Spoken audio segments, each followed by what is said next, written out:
Oint tes yeux d'un collier afin que tu vois, Apocalypse 3, 18. Lorsque notre vue baisse, nous avons besoin de lunettes. Après 40 ans, en général, tout le monde a besoin de lunettes afin d'y voir plus clairement. Dans l'Antiquité, les gens ne possédaient pas de lunettes. À cette époque, il n'existait que des colliers. À l'aide d'une poudre noire, ils fabriquaient un collier pour fortifier la vue. Je me souviens de ma propre mère qui, à l'âge de 85 ans, pouvait encore voir clair au moyen de cette poudre. C'est pourquoi le Seigneur Jésus dit, je te conseille d'acheter de moi un collier pour oindre tes yeux, afin que tu vois. Apocalypse 3, 18. La Bible, la parole de Dieu est remplie de mystères cachés qui ne peuvent être compris par la sagesse humaine. Il nous faut donc un collier spirituel pour pénétrer et comprendre ces mystères. Dans le psaume 119, verset 18, il est dit « Ouvre mes yeux afin que je contemple les mystères de ta loi ». Cela devrait être notre prière quotidienne. « Oh Seigneur, ouvre mes yeux afin que je puisse voir au moyen de ta parole tes mystères célestes. » Dans l'évangile de Matthieu, chapitre 13, verset 16, il est dit « Mais heureux sont vos yeux parce qu'ils voient et vos oreilles parce qu'elles entendent. » Les choses qui restent cachées aux gens sages, intelligents, doués, nous sont révélées par l'Esprit. C'est la raison pour laquelle l'apôtre Paul prie pour les chrétiens d'Éphèse, qu'il illumine les yeux de votre cœur pour que vous sachiez, Éphésiens 1, 18.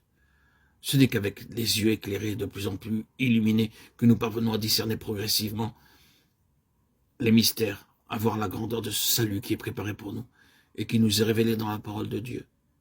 Dans ce but, nous avons besoin d'un collier spirituel qui nous rendra capables d'y voir plus clairement. Moi, je reprends, je châtie tout ce que j'aime. Donc, du zèle, répands-toi. Apocalypse 3, 19. Être disposé, être prêt à se repentir lorsque nous sommes châtiés et repris par le Seigneur. Chacun de nous fait des fautes. Il nous arrive à chacun de commettre des fautes à certains moments. Il nous arrive quelquefois d'être négligents, d'utiliser mal notre temps et notre argent. Parfois, nous sommes trouvés oisifs, perdant notre temps. Ces trois choses sont particulièrement nocives. C'est pourquoi, pour toutes ces choses, il nous faut être repris, châtiés, corrigés par le Seigneur.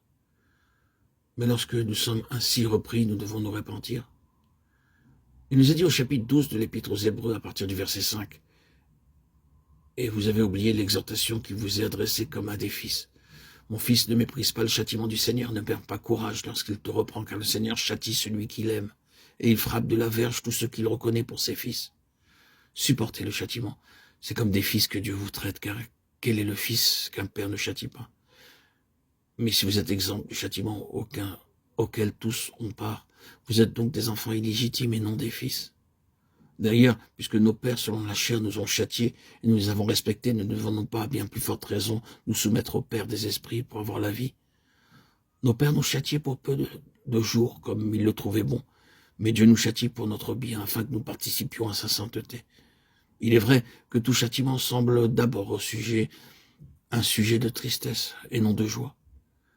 Mais il produit plus tard, pour ceux qui ont été ainsi exercés, un fruit paisible de justice. Lorsque nous sommes repris, lorsque nous sommes corrigés, lorsque nous sommes châtiés par le Seigneur, nous ne devrions jamais nous rebeller, ne pas nous rebiffer, parce que le Seigneur nous aime.